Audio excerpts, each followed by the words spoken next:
Es el negocio ilegal más lucrativo del mundo. Sus millones generan solo muerte y destrucción y hacen tambalear a más de un estado. Hoy en DEF TV, tráfico de drogas, el avance narco.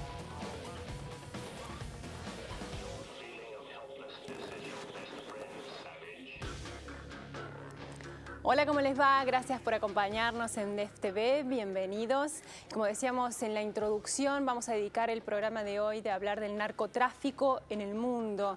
Este fenómeno cada vez más audaz, más sofisticado, más cruel y más violento, que parece perder algunas batallas, pero en definitiva estar ganando la guerra. ¿Qué es lo que está pasando? Lo vamos a investigar y tratar de analizar durante esta hora. Vamos a ver ahora el primer informe, como siempre, para introducir el tema. Es el negocio ilegal más lucrativo del planeta, con ganancias que rondan los 700.000 millones de dólares cada año. En sus comienzos era controlado por pequeños grupos, pero hoy está en manos de organizaciones criminales internacionales. Y después del terrorismo, es el más combatido de los flagelos. Mexico is in the grip of an epidemic of death and violence. From the favelas to the palaces of government, drugs have contaminated every tier of society. En el aeropuerto de Barajas, el grupo de estupefacientes de la Policía Nacional incauta casi 15 kilos de cocaína en tan solo 4 horas. Mira, ¿ves? ¿Qué es usted detenido? Chico, ¿tú sabes lo que llevas aquí? Esto es cocaína. ¿Cuántas bolas llevas tragadas? 70. 12.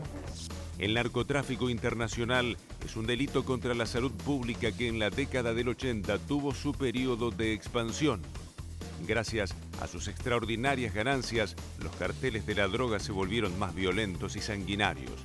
La lucha por el territorio se convirtió en una guerra sin cuartel. Trata de una poderosa red criminal. Sus miembros han sido acusados de delitos que van desde secuestros y asesinatos hasta narcotráfico y contrabando de personas. Hablamos de la peligrosa banda conocida como la Mara Salvatrucha, una pandilla formada por salvadoreños en el área de Los Ángeles durante los años 80 y que ahora tiene unos 10.000 miembros en 46 estados de la Unión Americana y en Centroamérica.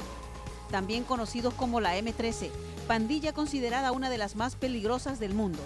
Ha sido catalogada por la administración Obama como organización criminal internacional, al mismo nivel que los Zetas en México o los Yakuza en Japón.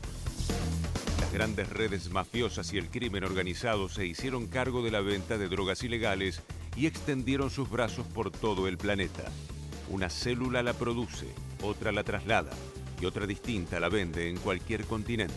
We think of Afghanistan as the front line of the war on terror, but it is also the front line of the war on drugs. Today, half the country's GDP comes from the drugs trade and bribery. The tools of the smuggling trade are the same the world over: false-bottom suitcases, cling film, and drug pellets.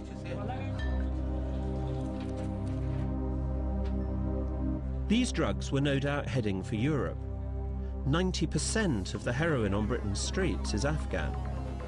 La globalización del narcotráfico obligó a los organismos de seguridad internacionales a cooperar entre ellos y librar una lucha transnacional.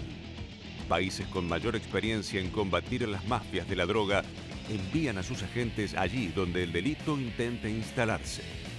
Grupo de 10 químicos forenses da América Central, Caribe e México participaram esta semana de treinamento sobre análise de drogas ilícitas em laboratórios de Bogotá e Cali, na Colômbia. O curso faz parte da iniciativa de cooperação contra o crime promovida pela Colômbia. A prática tem como objetivo capacitar químicos forenses do México, Guatemala, Costa Rica, República Dominicana, Panamá e El Salvador para a detecção de graus de pureza das drogas y camuflagens destas substancias. La lucha contra el narcotráfico en Colombia expulsó a los carteles del país y estos se mudaron a México. El éxito o la solución no es efectiva si se erradica un crimen en un territorio para que pase a otro.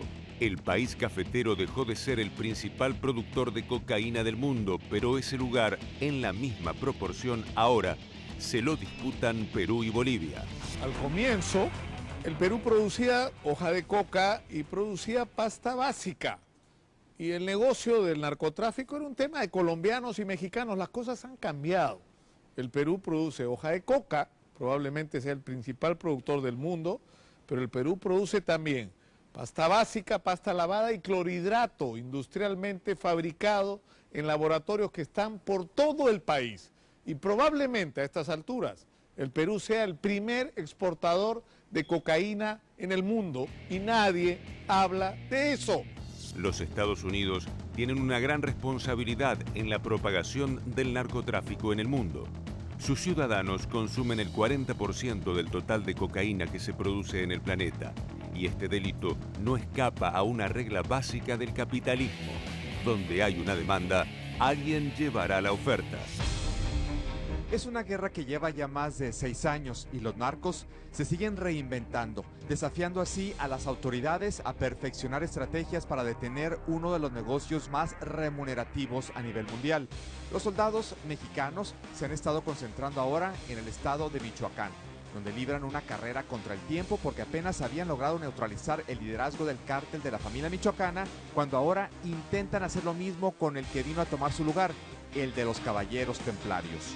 Pero dentro de todo esto, la violencia ha bajado debido a que las confrontaciones entre cárteles rivales han disminuido a una por mes, reflejo del nuevo dominio de los caballeros templarios.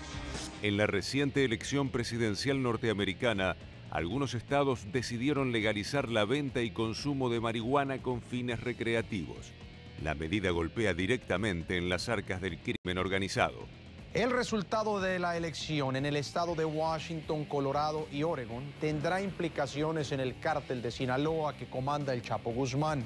Si los votantes deciden legalizar la marihuana, tal y como se disputa en 3 iniciativas que se decidirán el martes, el cártel de Sinaloa podría perder un ingreso del 22% en sus ganancias de venta de marihuana a esta región, de acuerdo a los analistas.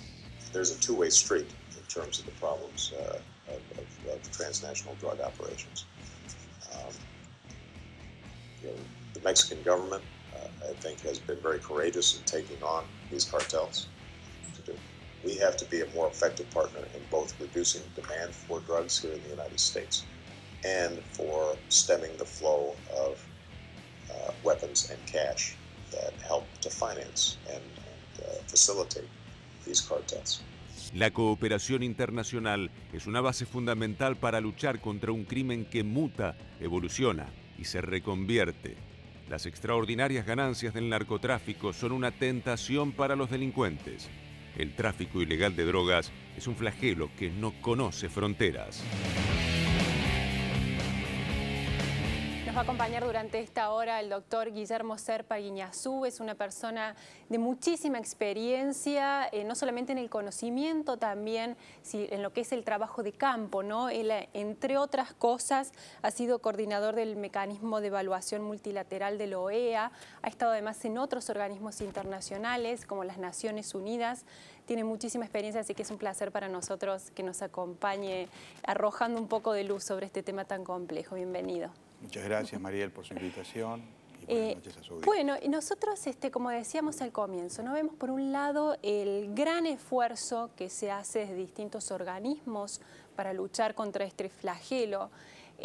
Incluso el esfuerzo económico, no solamente los Estados Unidos gasta al año 40.000 millones de dólares para luchar contra el narcotráfico, y por el otro lado vemos a los narcotraficantes con un poder increíble para adaptarse a las nuevas circunstancias. Los vemos cada vez más audaces, más crueles. Comparte esto que decía al comienzo de que cuando uno ve los números dice, pero ¿cómo es esto? Sí, se pierden algunas batallas, pero parece que la guerra se está perdiendo, ¿no? Vemos un avance del narcotráfico y el crimen organizado en general. Bueno, en principio, Muriel, hay que tener en cuenta que debo decir que el informe que yo estuve viendo es bastante veraz. Le diré que coincido con él en un 90% prácticamente. La situación ha cambiado en las últimas décadas. Una cosa era el fenómeno, como bien dijo el informe, en los 80, y otra cosa es la situación que se está dando a nivel mundial, hemisférico y regional en estos años. Por ejemplo, antes era muy común decir, bueno, existen países productores, existen países consumidores y existen países de tránsito. Y había siempre una atribución recíproca de las culpas, es decir, los productores le echaban la culpa a los consumidores a su vez a los productores y ambos a los países de tránsito, porque decía, bueno, ustedes no controlan sus fronteras, entonces a nosotros nos llega todo esto y bueno. Por otra parte, el tema Bolivia, Perú, Colombia es un fenómeno muy particular, porque eso es cierto, como dijo el informe, que muchas veces, por ejemplo, y mencionó expresamente el Perú, si bien, si mal no recuerdo, eran los países típicos productores de la hoja de coca. Y Colombia, ¿qué era lo que hacía? Colombia era un país transformador. Claro. De ahí se hacía evidentemente el clorhidrato de la cocaína, previo obviamente la pasta base, como sabemos, y todo ese tipo de cosas. Pero era mucho más fácil visualizar un mapa en aquellos años. ¿Por qué? Porque como estaban divididas las tareas, había un reparto de tareas, uno sabía que cuando hablaba, por ejemplo, de heroína, iba a hablar, se iba a referir al Asia Menor, iba a hablar un poquito de Afganistán, que ahora el problema se ha agravado, como también dijo el informe sustantivamente, y fundamentalmente estaba lo que se ha dado en conocer como el Triángulo de Oro o el Triángulo Dorado, que era Birmania, Laos, Tailandia, Birmania hoy Myanmar. Entonces, esos eran los productores, por ejemplo, de heroína. Claro. ¿Qué pasó? De ahí, ¿Se han mezclado un poco ahora los se han roles? mezclado las cosas. Usted sabía que, bueno, las plantaciones de amapola, dice, bueno, evidentemente esas plantaciones de amapola las voy a encontrar en esos países y nada más que en esos países. Cuando hablaba del consumo, iba a decir, bueno, el consumo lo voy a encontrar fundamentalmente en Estados Unidos, lo cual es cierto, y en Europa. Esto es real. Y cuando hablaba del tránsito, fundamentalmente hablaba de países entre los cuales se encuentra nuestra región, lamentablemente. Bueno, Argentina era un país de tránsito que en alguna medida le convenía ser un país de tránsito, y le voy a decir por qué.